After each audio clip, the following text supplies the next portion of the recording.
Résumé, mesdames et messieurs, du premier GP du championnat de France F4 et FFSA 2026.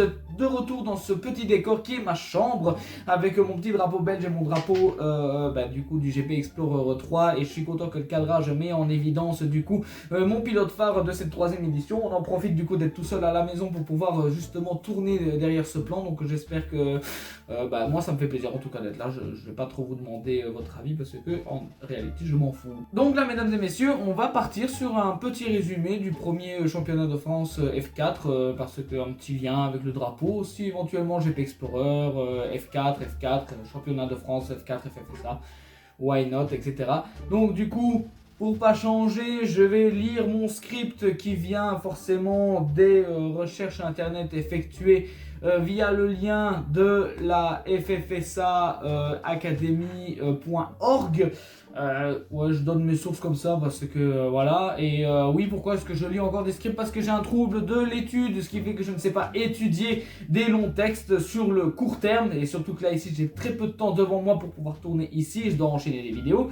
Donc, je vais pas me justifier à toutes les vidéos, hein, mais voilà, je me dis qu'une vidéo de temps en temps pour faire un petit rappel que ben voilà, j'ai des troubles. Et désolé d'ailleurs des fourchages quand je vais lire mes scripts, mais j'ai de la dyslexie. Le week-end du 4 au 6 avril 2026, les Coupes de Pâques de Nogaro lançaient la saison de championnat de France F4 FFSA sur le circuit de Nogaro. Conditions typiques du sud-ouest, piste évolutive, grippe changeant et un peloton très dense. En qualification, Guillaume Bouzard s'impose comme la référence. Il signe la pole dans une séance perturbée par un drapeau rouge, ce qui fige plusieurs pilotes derrière lui sans possibilité d'améliorer. La course 1, extinction des feux propre. Bouzard réalise un départ maîtrisé et conserve l'avantage au premier virage, et derrière ça s'agite immédiatement dans le peloton avec plusieurs tentatives de dépassement, notamment dans les premiers enchaînements rapides. Très vite, Bouzard impose un rythme régulier et creuse un premier écart, et derrière lui Hugo Hérouin, excusez-moi, tu vois, je sais dyslexie, se stabilise en deuxième position, tandis que Thibaut Rameker, oh là là, décidément, remonte progressivement après une qualification compliquée. La course reste globalement propre en tête, sans intervention majeure de la voiture de sécurité. L'écart se construit surtout sur la régularité. Bouzard enchaîne les tours, constant, sans erreur. Dans le dernier tour, la hiérarchie est figée.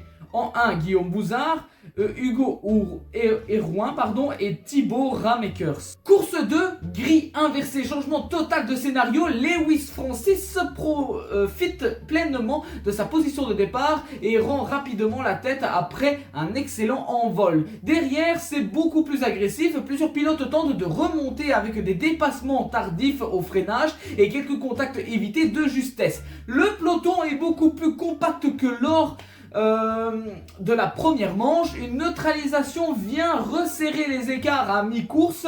À la relance, Francis reste solide, ne commet aucune erreur et gère parfaitement la pression. Les poursuivants se battent entre eux, ce qui empêche une réelle attaque sur le leader. En podium, mesdames et messieurs, il s'affiche, c'est Lewis Francis en premier, ensuite de Soares Lilian en deuxième et Rosan Yuval en troisième position. Dernière course du week-end, la course 3, mesdames et messieurs, en jeu maximum. Le départ est plus tendu avec plusieurs pilotes qui tentent de jouer le tout pour le tout dès les premiers virages. Matteo d'Auvergne prend rapidement l'ascendant en tête de course. Contrairement à la course 1, le rythme est plus élevé et la pression constante derrière lui. Deux groupes se forment, un duo de tête qui se détache légèrement, puis un peloton qui lutte pour le podium, et les dépassements sont plus difficiles.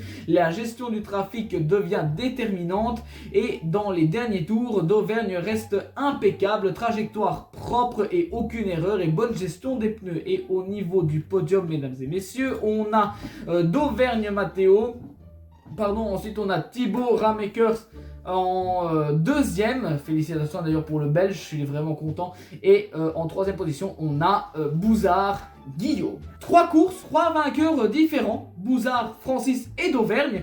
Aucun pilote ne domine totalement et la régularité devient immédiatement un facteur clé de ce championnat de France F4 FFSA. Nogaro confirme également une chose, le niveau est extrêmement serré et chaque détail départ, relance et gestion des pneus peut faire basculer une course. C'est un résumé rapide, hein. Et voilà, c'est un résumé, au moins il est fait.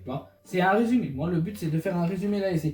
En plus, quand j'ai regardé l'ASC, en vrai, j'avais pas grand chose à dire en plus. C'est ça le pire. Il y a eu forcément les positions au niveau du chrono. On a Bouzard Guillaume en premier, d'Auvergne Mathéo et Ourin Hugo en 3e position. Et on a au niveau du chrono de NT, on a Bouzard Guillaume en premier, Dussol Tom en 2e position et Ramakers Thibaut en 3e position. Et au niveau, pour le moment, en tout cas de tout ce qui est le classement du championnat, on a Bouzard qui est en premier avec 43 points. On a Ourin et Rouen, pardon, putain, décidément les gars, je suis vraiment désolé.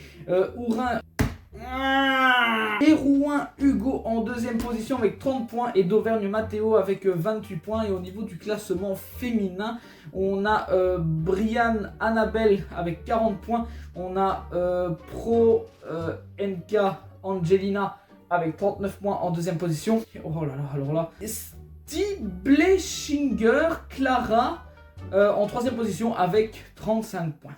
Donc voilà, mesdames et messieurs, ceci conclut ce petit résumé de Nogaro 2026 de F4 du 4 avril au 6... Attends, j'ai dit en plus n'importe quoi, j'ai dit du 4 avril. Non, attends, il y a un truc qui ne va pas là. Mais voilà, résultat. C'est avril, on est d'accord. C'était avril. Il y a eu un bug. Il y a eu un bug. Moi, j'étais sûr et certain que c'était avril. Et là, sur le site de la FFSA, il me mettait mars. Bref, merci d'avoir regardé. Sur ce, c'était Cartes à pas et merci beaucoup. On se retrouve pour la prochaine vidéo. Au revoir.